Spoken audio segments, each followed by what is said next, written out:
Nimble with numbers. Nimble with numbers here. Scott Simpson. Hope you are doing well on this Sunday, beautiful football Sunday. I am joined on the Milly Maker podcast with my partner in crime, my guy, Bo McBigtime. Welcome, sir. How hungover are you right now on a scale of 1 to hungover? On a scale of 1 to can't remember shit, I'm about a 7.5. Ooh, a 7.5. That's tough. That's a tough. Oh, it hurts. It hurts. You know, we stayed up late last night. We were rocking the Fast Hard Finish, another podcast we like to do. A lot of hijinks and fun on that podcast. This podcast, as you can see, we're getting right to brass tacks. Bo and I are chasing the Milly Maker this year. It's a big part of our zeitgeist and what we're doing and kind of who we are as people, what we think about, what we obsess about, what we care about. So what we're going to do is we got a couple lineups here. We're going to hash out some of our best plays. And I've got a lineup I'm going to share, and Bo's going to kind of critique me, beat me down, let me know where I need to make some changes, and hopefully at least put us in the cash line today. So without further ado, let's talk about our bona fides. My man, Bo McBigtime, talk about where people can find you and your work, because I know that you're not confined just to MySpace. Talk about what you're doing right now. I'm not on MySpace anymore. Oh, good one. I think I looked up my MySpace a few weeks ago and was alarmed at the pictures that I had posted.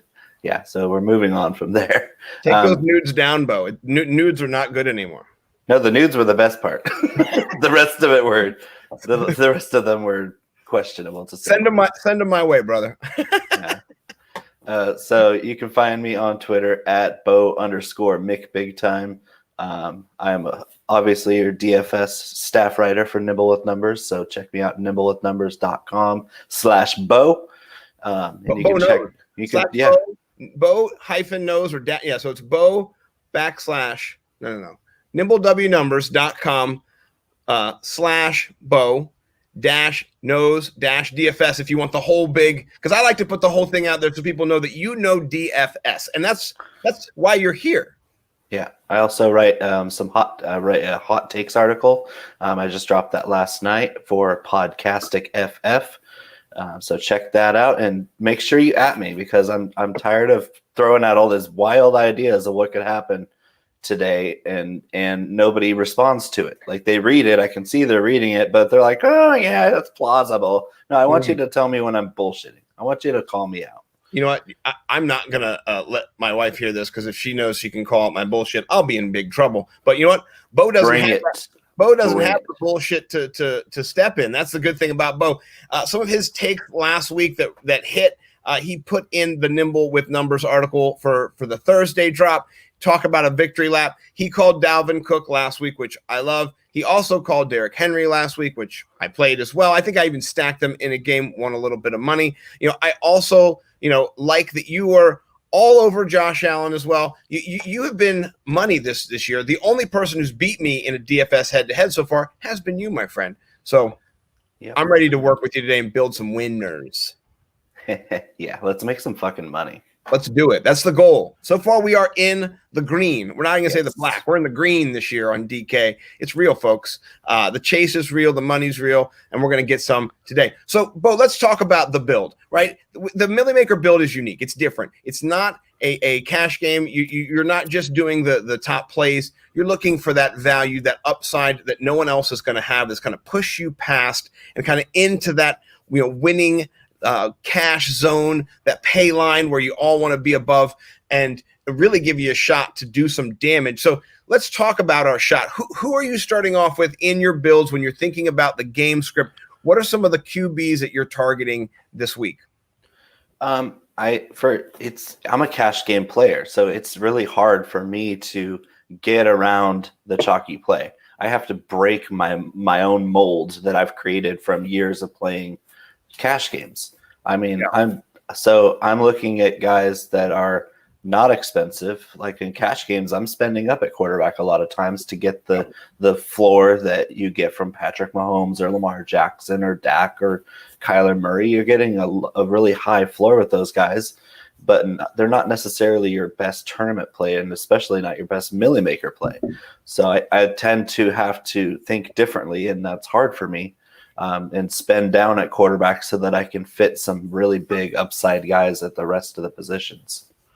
I'm licking my lips here. It's not just the beer dripping off my mustache. Oh. Those takes are good. I think what's really important too, I like what Bo brought up, it's the mindset that you go into each of these tournaments with. And I think last year when I was a new DFS player, I kind of just tried to find the best players and jam them in and really go, oh, this is my team, and hit or miss.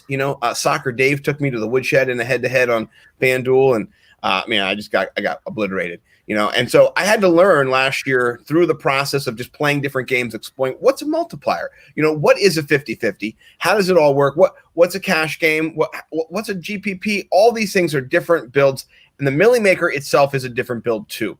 And we've talked a little bit on other shows this week about what you kind of need to not every time win the Milly Maker, but what are some of the patterns that have been kind of observed over time? So we're going to go back and forth. I'm going to share Bo will share kind of the big picture we've seen.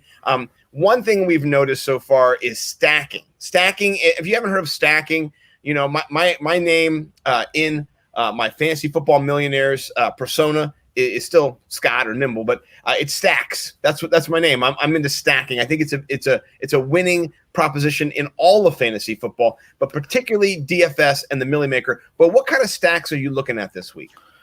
For the Milly Maker, I mean, if you read my articles, it's the same kind of philosophy. I might not particularly go with a double stack where you're pairing two receivers or a running back with your quarterback, but I'm looking to find your high total games that are going to have a bunch of scoring on both sides. You don't want to just stack a player that is going to blow the other team out, because you get game scripted out of your big splash point total. So Jonathan Taylor did that last week, where they were just beating the Jets. They had 2 pick sixes. They didn't need to put him in that much long. It wasn't.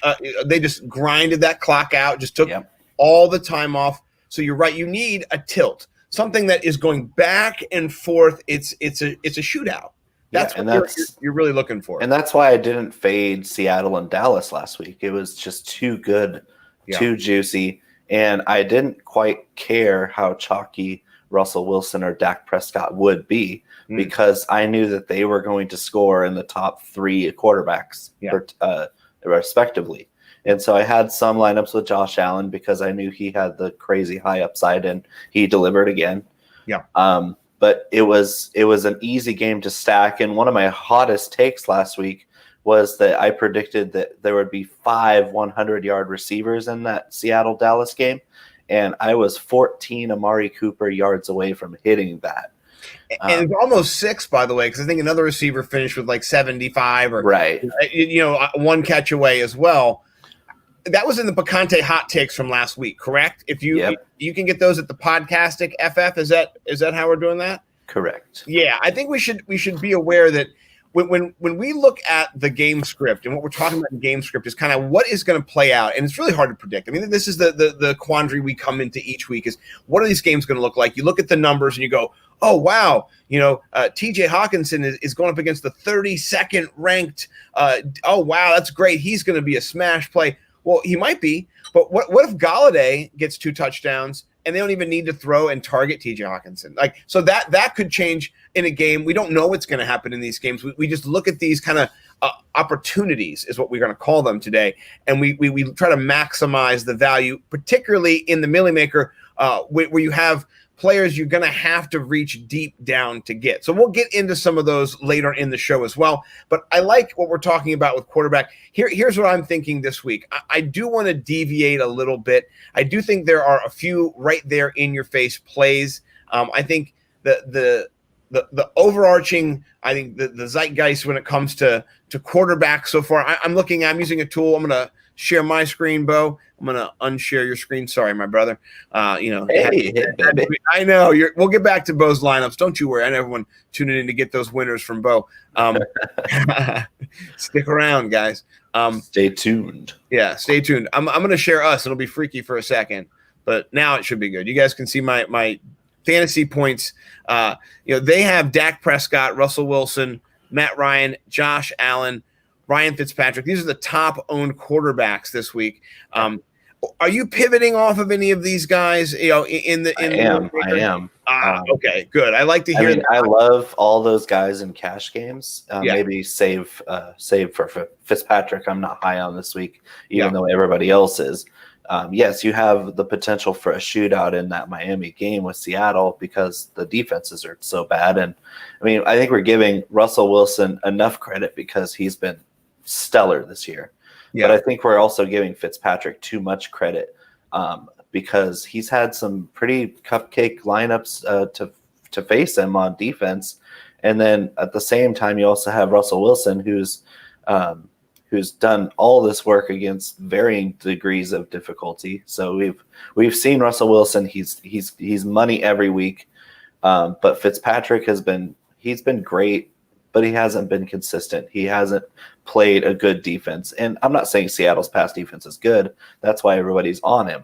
What I am saying is that Fitzpatrick's potential is very high, but it's also very low. Yeah, I agree. I think with him, there's a huge amount of variance in what you're going to get from him.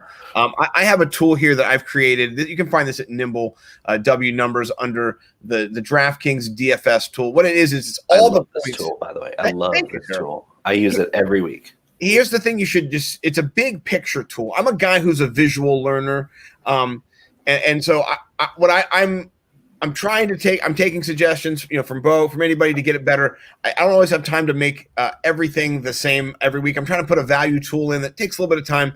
But this week at quarterback, you can see where there is some burgeoning value. And for me, I think if you're going to play the Milly Maker, you're looking at quarterbacks like Joe Burrow or, even further down, Matt Stafford. They're not high point totals so far. I mean, Joe Burrow is for a rookie. Wow, 8th so far in total points. But we're talking price right now, and looking at the prices, they're down there. Joe Burrow is a 13th, highest priced quarterback. He's a steal. Top 5. So if you're looking for a potential stack, that's a sneaky stack. Not a lot of people are going to play him and his wide receivers this week. I'm also looking at my guy Matthew Stafford. Who are some of the guys in this range that you might pivot to, or who is the guy who you are going to pivot to? I don't want to reveal the curtain back to you. I'm going to show mine in a little bit too. Well, who are you thinking? And feel free to share your screen too if you want to jump in there. No, I mean, without even sharing my screen, you kind of touched on it. I like Burrow a lot. I worry this week that the sharps, the people that are out there with 150 lineups, are going to be heavy on Burrow. So his ownership might sneak up there at the end of the day. So I'm leaning pretty heavy on Deshaun Watson and Matthew Stafford, especially for tournament play. Watson's upside is insane because he put 18 points up on a very tough Pittsburgh defense, and where it was unexpected. I mean, he got thrown around like we expected, like a rag doll. His offensive line doesn't exist, and the Steelers rushed the passer really well. Yeah, but I came away watching the game film of that Steelers-Texans game just completely impressed with Deshaun Watson, and he's got a great matchup this week. I like that play a lot. Who are you thinking about stacking him with? Are you going Fuller? Are you going Cooks? Are you doing a running back, David Johnson stack? What's it looking like for you? I'm not touching their running backs. I can't stand playing their running backs. Bill O'Brien is unpredictable. I mean, he's a wild card. I probably would lean towards Cooks because of the price point, and I think Fuller is going to be pretty highly owned this week. He's got that high upside, but the guy's always a walking injury, and I don't want that to be 2 plays in and he's out of the game. Yeah, you want your player to be there the whole game. Yeah, and I want that big upside that he brings, but I think that might be Brandon Cooks this week, and I also have a couple lineups with Jordan Akins at tight end because he's 3,300, and at that price, you only need 10 points out of him to get value. Yeah, no, I agree with you, and I was going to actually talk about him, and on my tool. This is the best show in the world where you can say on my tool. And it be really honestly, I'm using. I am the tool. I'm holding my tool right in the palm of my mouse. Anyway, that's too much information. So I'm looking at the tight end right now, their prices, and I'm going to pivot over on my tool using the points total. Yeah. And, I really like what you're talking about there. I think Jordan Akins is a little sneaky top 10 potential. He went 11.9, 12.5 the first 2 weeks. He is really, really cheap here at 3,300. Out of everybody in that total, he has the cheapest price by far. And I think if you're going to stack somebody and get that max value, 2 touchdowns, red zone, whatever it is, Jordan Akins could be that guy. I like that. Denny Carter a couple weeks ago was talking Jordan Akins up this year, and he kind of keeps sticking to that script in the Podge, which I love. By the way, Denny, great Podge if you ever do listen to this. And so I like that too. And I've been monitoring him as well, and I like that play. Well, and it's another thing too when he didn't put up a big point total last week. It was an extremely tough tight end matchup. The Steelers are great against the tight end. So I was on him a little bit last week, but I was cautious about it. Yeah. This week I'm all in again because if you're getting 12-point average per week in a normal matchup from him, I mean, you still have upside there as a more athletic option than Darren Fells. And Deshaun Watson's not going to be running for his life quite as much this week. No, he's not going to be pressured. That defense is a shell of what it used to be. They're a low in the top or the bottom. I guess not the top, the bottom third of the league in pressure rate. They're not going to be getting to Deshaun Watson.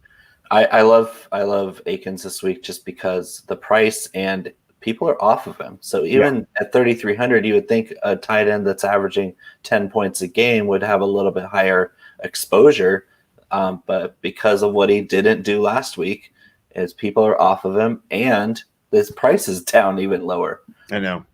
Here's what's so great. I almost, that Antonio Banderas gif where he's at the computer. Well, I'm at the computer right now, and he's just like, yeah. I feel like when somebody has a bad game, I'm almost excited. I'm licking my chops, just like Wally too.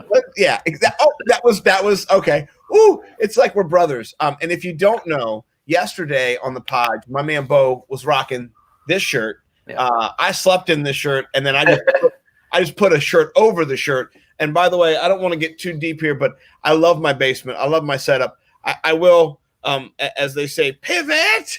That is my bed right there. Shut up.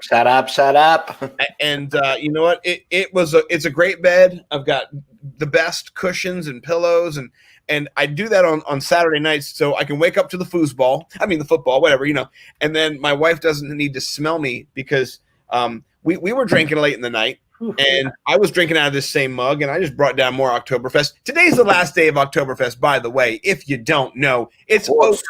It's over, Johnny. Prost. Exactly. My man Bo, get that coffee up. If you don't know, Bo was drinking whiskey late into the night, and pinkies were up, and the content was hot. I loved our show last night, Fast Hard Finish. If you don't know about the show, it's the best kept secret in fantasy football because it's not really about fantasy football, but you get fantasy football lenses in the context of just everyday life, and that's what you need these days, really. And we don't talk about storytelling. I just feel like if we could tell a story that people can relate to and then laugh their ass off on a Saturday night, that's what people are looking for. They're looking for a decompress before Sunday gets amped up. Like as soon as the clock strikes midnight on Sunday, people are getting jacked. Oh, well, that was us. We were getting jacked. We were jacked, and we're still jacked. I mean, how many sleep? You had 4 hours, 3 hours, 3 hours, yeah. 8 hours between us. And we're sharp as a knife through butter, and that's what we're going to do this week. Allegedly. Right. Listen, the insertion was consensual. Just anytime anyone talks to you, just say that, if the question gets brought up, it was consensual, and this lineup building is consensual. And I'm going to show you mine. I'm going to give you mine right now. And I am open to any pick apart. Here's what I'm going with. I'm going with a really contrarian play who is not owned at all. But I think the game script in this game is going to be a big beatdown. And I'm stacking a running back and a quarterback, somebody who I don't think anyone's going to be on. And I haven't heard really anybody mention this week, which makes me happy. That makes me happy too, because maybe it doesn't. I can plug him in now too, because we're in cahoots. Well, we are, and maybe it doesn't hit, and maybe you go, Scott, that is terrible. I that's hope the Milly Maker thing is you have to hit on the people that nobody else are thinking about. Yeah. So I'm gonna share now. So here we are. We've shared. The cupboard is laid bare. I golfed. I golfed it. I went and golf. I know it feels terrible, but here's what I did. I'll talk about what I did. I have Jared Goff as my QB, and of course I stacked him up with Cooper Kupp. And that slot matchup, the Giants are giving up a ridiculous amount of yards in the slot.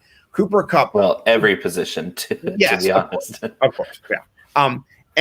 So I stacked Jared Goff with Cooper Kupp, but I also ran it back with Darrell Henderson Jr.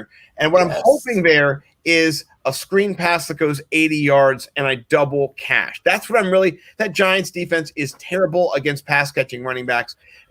Henderson has looked the part that you saw him when he came out of Memphis. This is what I saw about him. He was electric. He had an energy. He had it wasn't that he was faster than everybody else. It wasn't. He's got wiggle though. Wiggle is important. Yeah, he had juice. He had loose when he got past that second level and he pushed a linebacker down.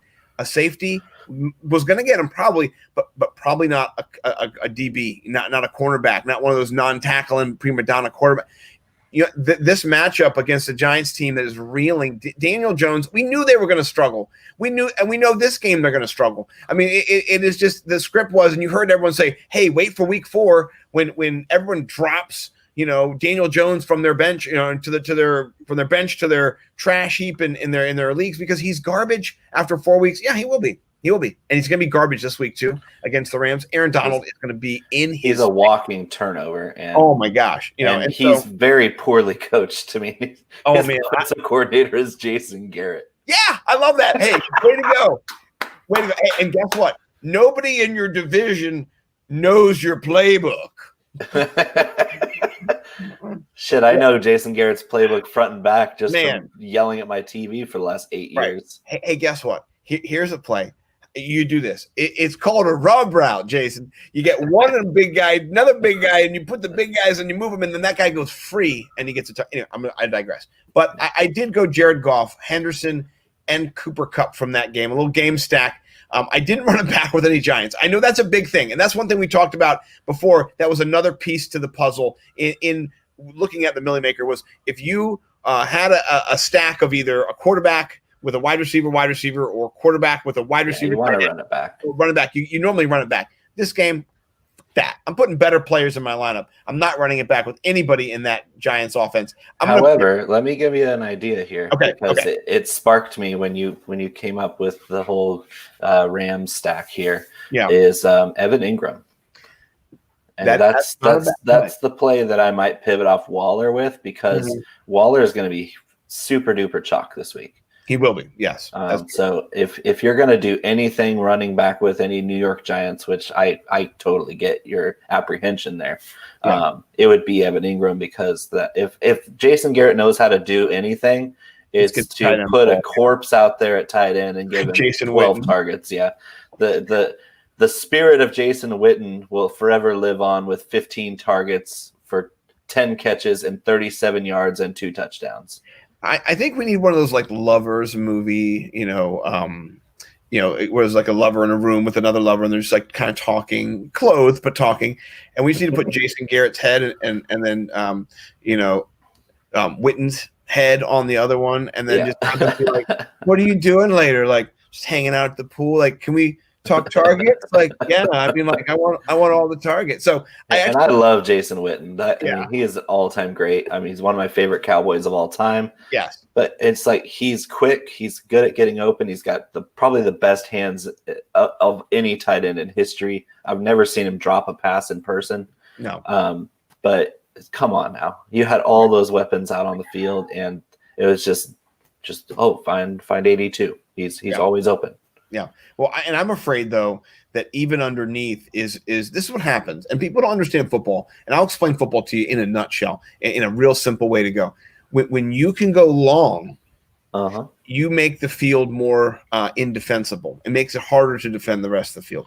When you can keep everything in front of you and you can flex like as a bow over the top of it and use the sidelines to kind of funnel it into your linebackers and your safeties and stuff.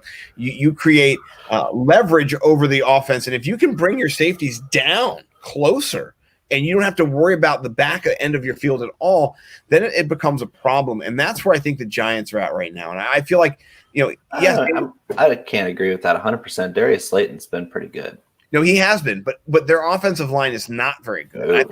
And I think that's what I'm looking at. I'm looking at the pressure rates. And this week, the pressure rate from the Rams is in the negative or the positive for us in this sense, and the negative for Daniel Jones. So I see a lopsided affair. This could be one of those games where you turn it on and it's 42-7, and you're like, oh gosh, it's a terrible game. But not if you're trying to cash and you're doing a little contrarian play. So that's kind of what I'm thinking.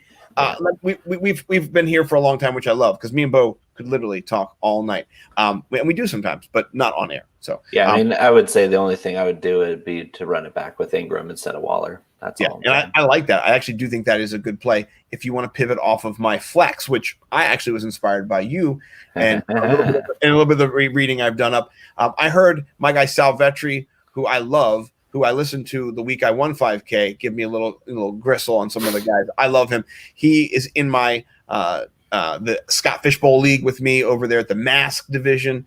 So he's my guy. He did not like Troutman, but that's fine.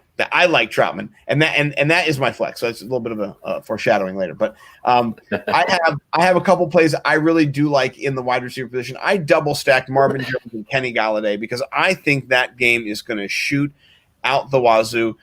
Jenkins is gone. Lattimore's gone. Is there anybody who can cover on the New Orleans Saints who's going to be active, Bo, in the backfield, or is Matt going to throw all day long?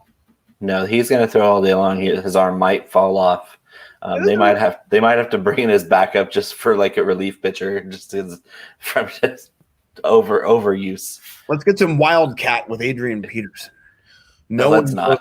Let's not. No, and so that's my double stack there at wide receiver. I like that. It's a contrarian play because one of them hits. Sure, they both might hit though. It's like it's just like Lockett and Metcalf last week. Right, you have that humongous ceiling where you can't really see the ceiling because the Saints are going to have to figure something out and they can't cover everybody. Yeah. So here's what I've done. I've actually attacked 2 games, and I think this is a new theory or a new way that I haven't heard many people talking about it. It's a double game stack theory where you go after 2 different games you think are going to shoot. The single game stack theory is proven. We've known it's a winner. I think what you also need to try to do is run it back with another double game stack. And so what I've done is I've kind of jumping into a few different games here across the board, but mainly it's 2. And I have, Jared Goff, Henderson, and Kupp from the Giants and Rams game. And then I have Galladay. I've got Marvin Jones Jr., Troutman down in the flex position, really, cheap at 2,500. And then I didn't even talk about my guy Alvin and the Kamara.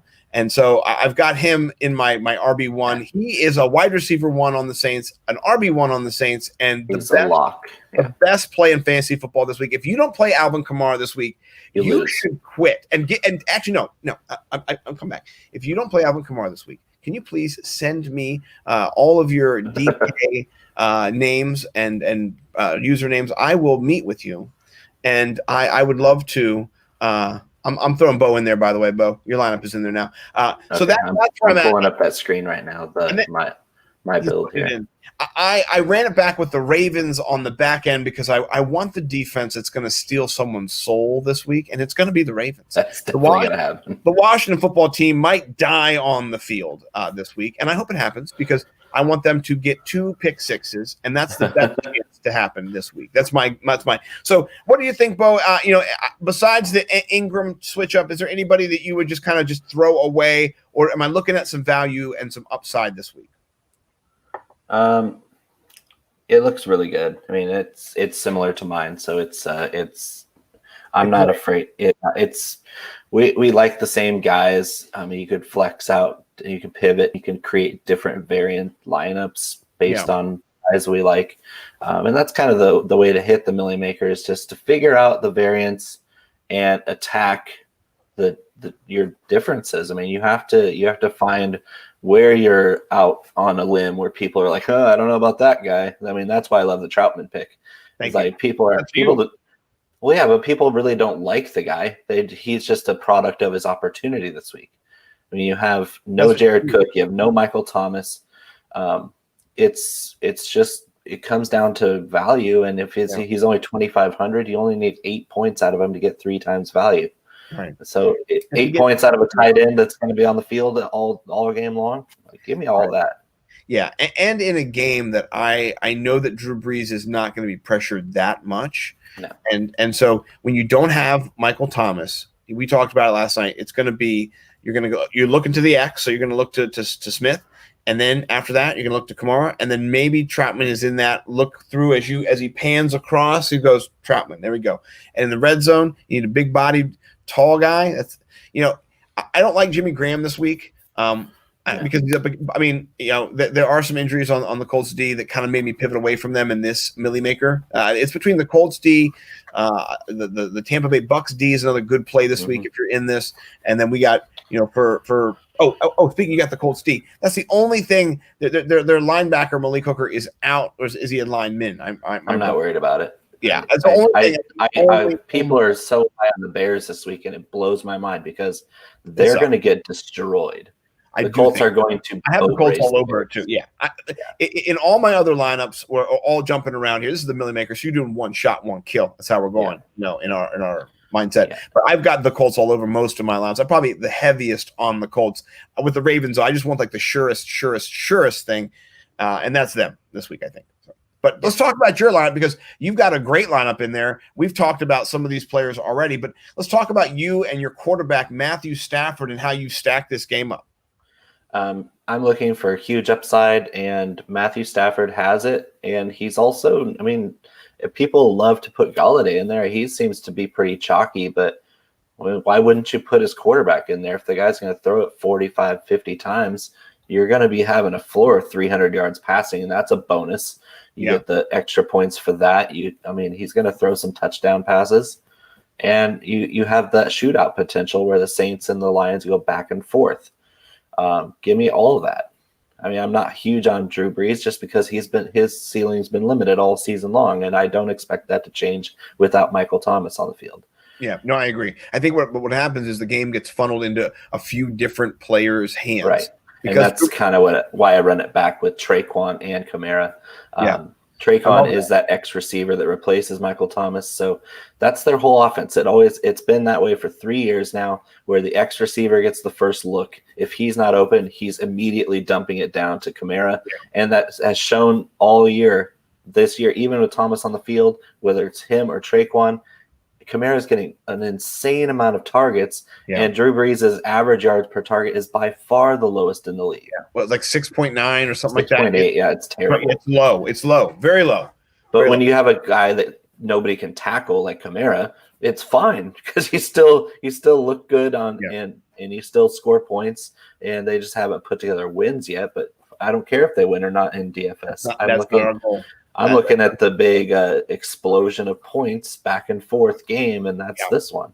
Yeah. So I'm game stacking the heck out of this game. I don't normally like to hijack the screen share, but I'm gonna add mine real quick. I'm gonna pivot away. Actually, I'm gonna undo mine. I'm gonna remove mine. I'll do a new one. I got a new share. I gotta share a new one.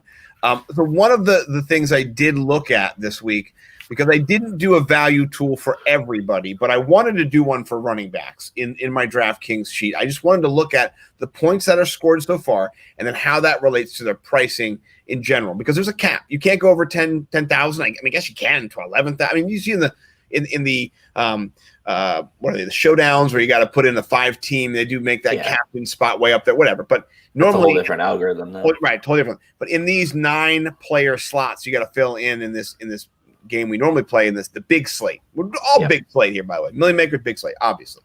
Alvin Kamara at 8,000, he should be 10,000. He should be 10,000 because his value is 1.37. And the algorithm that I used, it wasn't how many times his max, but it was how many projected points compared to, or his points total compared to his pricing.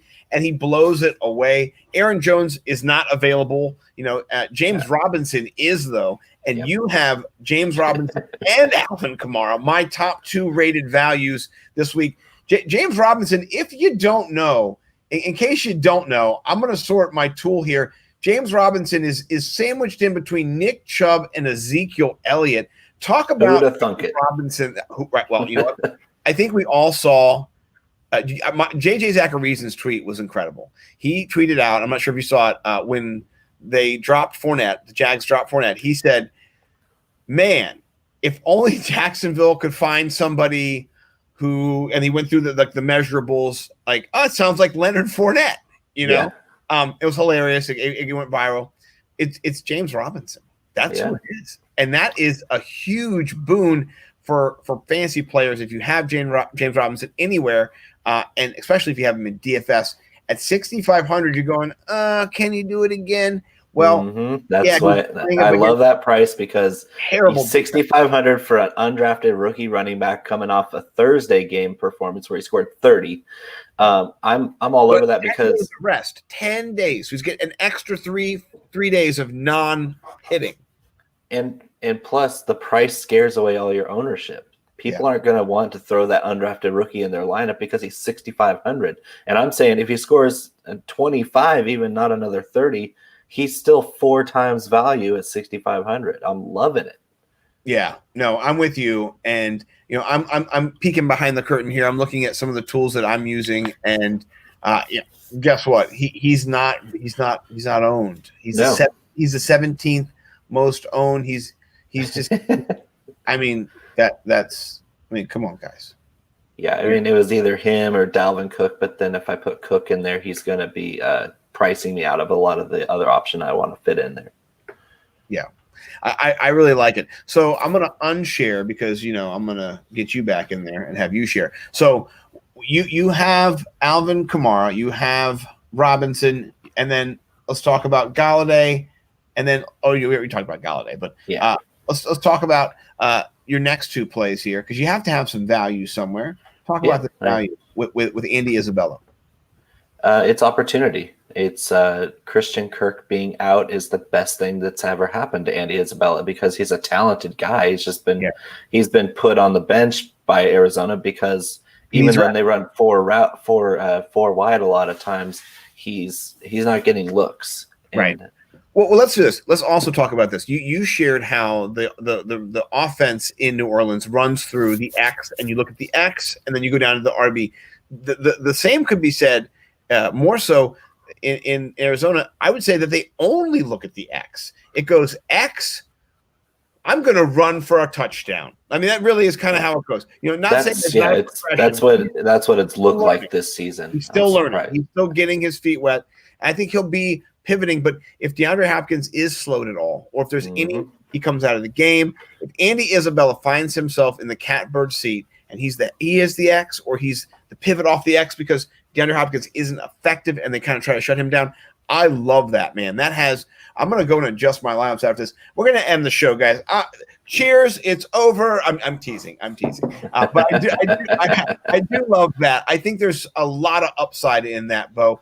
And that is somebody who I am actually going to, when the show is done, put in more of my lineups. I have him in there, though. I have him in a few of my 100,000. I think there's some tournaments where you put in $3, you could win 100,000. In some of those tournaments, he is in my flex. So I love it. And for cash games, that's the reverse theory. You're looking for the guys that didn't do well last week in a cash game because their pricing is going to be lower. Isabella's price went up because he scored 2 touchdowns last week. Yeah. So I think his ownership is a little lower because, you don't expect the guy to do it again, but I think his volume might be higher this week. Yeah. And I don't really need him to score 2 touchdowns this week, even at 4,500. I'm looking at he has the potential to break off the big play because he's really freaking fast. But he's going to be looked to quite a bit, especially even if Hopkins plays, which it's a game time decision still. Yeah. To where he's gonna run around and do his workout before the game, and he'll most likely suit up. But you're gonna look at 10 targets for Hopkins. They're gonna throw the ball 35 times. Yeah. Yeah, I agree. I think one thing that you touched on that's really important is you said last week, and you dismissed it in a little bit of a tone. Like, what we have to do is we have to think about these as isolated events that are occurring in real time that are not necessarily dependent on what happened last week. And I think that the thing about Andy Isabella, and you go, he can't do it again because last week he did this, and then he's not catching 2 touchdowns this week. Blah, blah, blah, blah. That kind of stupid thinking is just our own minds not understanding what's possible. I mean, let's just be honest. We have a guy who told people you fired on TV, and he's the president of America. So anything is possible. And if you think in your mind that you have a set theory on a game, challenge that thinking. That's bad thinking. You should always be open to new thoughts about a game. And I really like what you're saying about Andy Isabella, because what it means is he's not confined to last week's performance, and that's not his ceiling. That's not his roof. He can do anything this game. And if it comes down to it, he is in a position to do everything you need him to max out, maybe get you the 4 times value you need at that 4,500. And his upside is even higher than that, which is exciting. It's game breaking. It's slate breaking too. So I love that. It's the Milly Maker, guys. Go big or go home. Get the out of here. I am home. Damn it. Yeah, we are always home, and that's part of the problem. But here's the cool part about the Nimble crew. We are cashing. Listen, I love everybody else. Everybody else is awesome on here, on Twitter, they're not us. They're not us, right? And they want to be us. They want to beat us. And a couple weeks ago, no one but one guy beat me. And the head-to-head, the only guy to beat me is that guy right there, Mr. Bo. So we appreciate all the love, but we're just trying to win ourselves. And if you can share some of our knowledge with you and you can use it and you can win, awesome. We're not trying to like take over and make anybody feel bad or anything. We're inclusive. We're loving. We're about the people, but we're trying to win. Like, this is real fucking shit right here. Well, right plus you have a lot of people that are quote unquote experts at DFS, and they win a lot of money and they lose a lot of money. They risk a lot of money. Yeah. That's not what this is about. This is about, hey, if your average Joe that's playing 1 entry in the Milly Maker, because they're not going to throw out $3,000 a week to max out their 150 entries. No, that you have to find those plays where it gives you a chance. Yeah. No. Yeah. So somebody just jumped in there and said that Kirk and Hop are both active, to kind of give us a little context on the Andy Isabella hype train. So not worried about it. Not worried about it. Kirk hasn't been active all year, even when he's on the field. Ooh, I gotta say that. Decoy. I like that. Not even that. He's gonna get eased in, and he's. I mean, right. Lower body injuries with Kirk are a constant. Yeah. Yeah. No, I like the thought. I think here's the thing we always do. As soon as there's an injury, we assume that player's coming back in full capacity. This week, Deebo Samuel is active. He's not in this game slate for us, but I'm not gonna probably play him yet. I don't think they don't just go, hey, here's a 90% snap share. Go in there and just get 6 touchdowns. They go, Are you okay? How's your quad feeling? Okay, you're right. Is your knee okay? Come back. Are you okay? You okay? He's good. All right. Well, 2 more plays. The exception is George Kittle. I think he's going to blow up tonight. George Kittle's going to be a monster. He already said. He said he's full go. Like, he probably could have played last week, but they're not going to risk it on that turf for another week. So you know what? And look what happened to Jordan Reed. Imagine if that was George Kittle. I mean, that would just be heart-wrenching. Devastating. Right. So, well, I like some contrarian thoughts that people throw out there. We're not going to dismiss anybody. I appreciate it. Carpenteller NFL. Appreciate you jumping in. Carpentier, that's French. I can't see the. It's an E. Yeah, Carpentier. L. Carpentier. Well, I love the French. My daughter is in the French immersion programs. She speaks le français, and I speak English, and then I can kind of mimic a French accent, but that's not. You didn't know this, but I'm trilingual. I speak English, Spanish, and French. My French conversation is really rusty, but I can still read and write it. So here's the question: Would you like London to give you a little tutor session and just converse with you, bro, like a talking group, just to help you get back in the game? Because you could the rest off. Yeah, not throw stuff. She would be able to laugh at you like she. Yeah. Yeah. She'll say something, and then I'll copy her. Like I know how to mimic people. That's what I do. It's like I'll say the exact same thing she'll say. She go, wrong.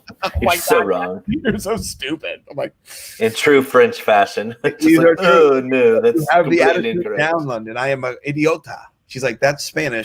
Not even Spanish. Yeah. Tefu, you're crazy. Yeah, so for those of us jumping in, let's recap. This is Bo's Milly Maker lineup here. Bo, run through your lineup. Give us the whole full 2-minute elevator speech. Hey, this is what's going to get me there. And then I'm going to run it back with mine, and we'll close out. All right. So I'm starting off with Stafford at quarterback. I'm stacking him with Kenny Golladay and TJ Hawkinson. I'm running it back with Kamara and Traquan Smith for the Saints. That game stack for me gives me a lot of upside. It's got pretty low ownership except for Kamara, which I expect pretty much everybody to have. Yeah. But I still am fearful of a lineup that does not include him because 8,000, as Scott said, is too low for the highest point scorer of the week. My other running backs are James Robinson, and then I flexed Darrell Henderson Jr. for Rams. Love that. Because of that blowout factor. You have Darrell Henderson that's going to be explosive in his own right, and then probably getting quite a few carries alongside Malcolm Brown, who's less explosive, and ownership and the value are there in spades. And of course, Andy Isabella, even with Kirk active, that's just going to drive his ownership down even lower. And at 4,500, I'm looking for the high volume. He's going to be along the field alongside Hopkins and Kirk. And I might pivot off Isabella in a couple lineups just because of the news that Kirk is playing, but I'm not going to be scared. He's a great player, and he's finally going to probably get promoted off my taxi squad in Dynasty. I like that. And I think the thing everyone should understand is that you should be able to look at a lineup and see its weaknesses. That's okay. Yeah. That's okay. I think you should also be able to look at a lineup and say, wow, there's a lot of potential in these players to give me upside if the game script goes, look, the game scripts that you're predicting and that we're kind of looking at here, they're really within the bounds of probability and kind of leaning towards actuality, to be honest with you. Not trying to, use too many big words for people out there in this day and age, but the Matt Stafford pick, there's a lot of upside in that game script just going bonkers. You saw the Saints the last two. Vegas all over them, Packers all over them. Derek Carr's not even good. So no, he's Stafford's a lot better than Derek Carr. And Derek Carr didn't have rugs. Come on, guys. This is seriously. This has, and it doesn't mean. I know I talked earlier about how last week can't mean the same as this week, but I just think what you're looking at is patterns of probability. And then also you have two starters are out now too for the Saints in their backfield. So that's terrible. You don't want your back end to be leaking against Matt Stafford, Kenny Golladay, and Marvin Jones Jr. are animals. Really, they are just like feasting. I can't wait for Kenny Golladay. Golladay might slip on his own saliva today. If I can't, this is what I'm hoping. I'm going to see this in what time is it right now? In an hour. An hour and 15 minutes, an hour and 20 minutes, I want to see my guy Scott Hansen saying, "Let's go to Detroit. Kenny Golladay on the score sheet with an 87-yard touchdown grab." Mossing. Oh my God. That's what I'm looking There's for. There's a mossing in the air. Yes, that's what I'm Kenny looking Golladay. for. Yeah. And to finish up the Colts defense, one of my pecan takes this week on Podcastic FF is I predict the Bears will turn the ball over at least 4 times against the Colts. I think Nick Foles is going to be a complete abomination today.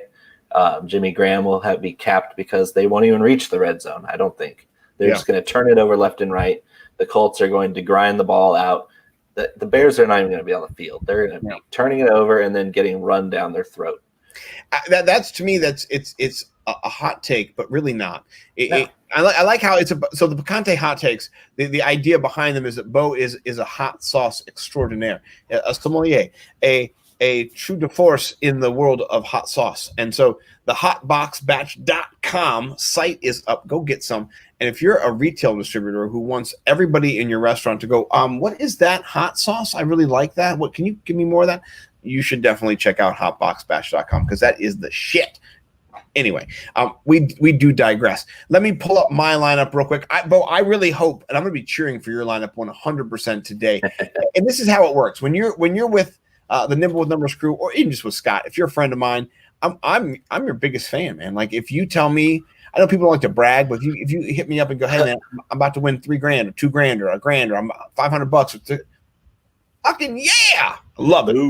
I want you to win. So if Bo tells me later today he's won the Milly Maker, here's what I say. Can you buy nimblewnumbers.com for like $3,000 and just make sure that it never gets bought by, just like to secure that for like, pay WordPress for like 38 years or whatever it is. And then we can just, that, and then I'll ask him what time I should start working on it Monday, And so that's exactly how I want to do with FAM. And so I want Bo to win. I want to win. Let me throw mine out there, and then we're going to wrap it up. Mine is it's not as hot as Bo's. Let me be honest with you. I think Bo's actually is a little better than mine, and I'm okay with that because, I'm a man who is secure in my man. That would be a first because I've been killing you in head-to-heads, but you've been really, really good in tournaments, and I'm trying to get better at tournaments from you. And so you saying that mine is better this week is promising that I'm actually paying attention to what you're doing week over week. Well, you know what? Here's the thing about it is that I think that my life philosophy, if you want to get super deep right now, is the growth mindset. I believe in that not just as an educator, but as a person. We're made to grow. Every single person, no matter what disability, you're made to progress, man. Like you're made to get better, and there's a lot of support there to help people who, maybe don't have it. Maybe there's not. For me though, I know that my life has been not perfect, but it's been a blessing, and I've never looked at it as I don't have, I came from, my dad was a blue collar truck driver who wasn't around, and he was around, but he was driving to Kentucky and to Ohio and to, Kansas, whatever, just doing these long haul trucks and come back in the middle of the night. And I remember those days as a 2-year-old. I remember those. My mind is sharp. I don't forget those days. And to see what happened, in the long haul for me, my dad didn't even graduate high school. And so he had 6 kids, and he has, out of those 6 kids, he's got lawyers, he's got educators, he's got an investment bank. He's got a bunch of stuff.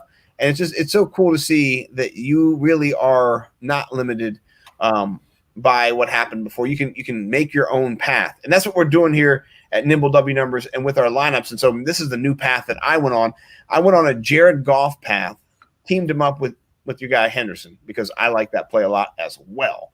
And then I put it down with Cooper Kupp, who in the slot should feast this week against the Giants. That is juicy.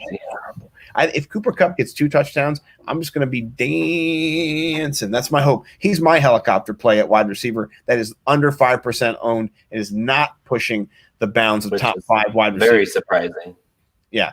I love him. Alvin Kamara, that's a cheat code. You have to put Alvin Kamara in there. I think my RBs are really strong. Kenny Galladay, oh man.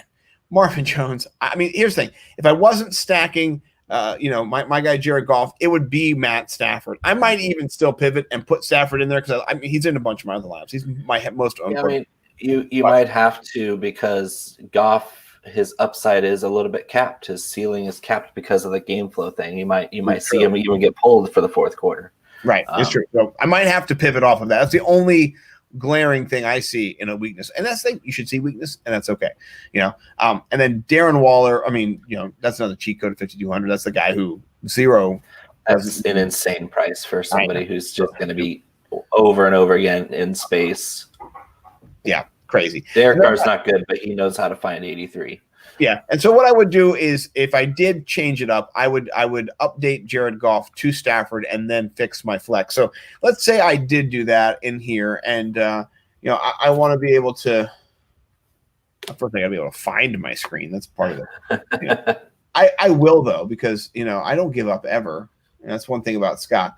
He doesn't give up. So let's get rid of Jared Goff and let's drop in Matthew Stafford in here. So it's looking a little more like yours, but then we can drop out that beautiful price. That Troutman though, and that really does open up, a little bit of ceiling for us. We can still drop if we wanted to, but So here we are at the $3,500 range. We have tight ends aplenty who might jump off. We've got people like Nelson Aguilar who, terrible, but who knows?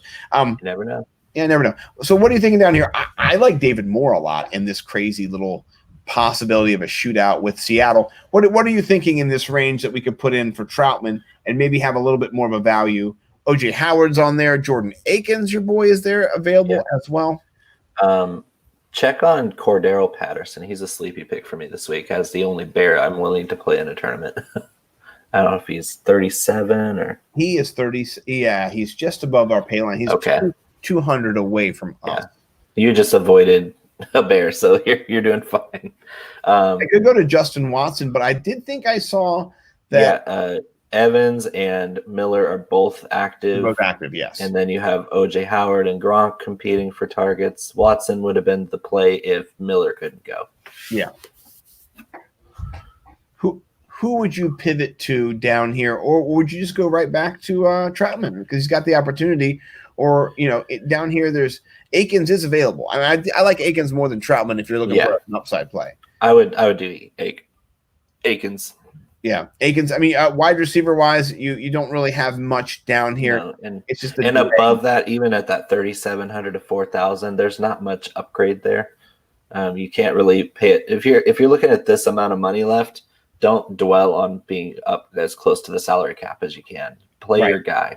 Yes. Well, Akins. Here's the thing. My guy is Akins, but you can pick any guy in that 3,200 to 3,700 range and feel good about it if it's your guy. You know what? I did pivot to Akins, and here's why. And here's what I like about the Akins pick is that he is a better athlete than everybody else on the field in that area of the field where he's being covered by linebackers. He's better. He's better. He's better than your guy that is on him. This is what football is about also. We talk about space. It's about matchups in space.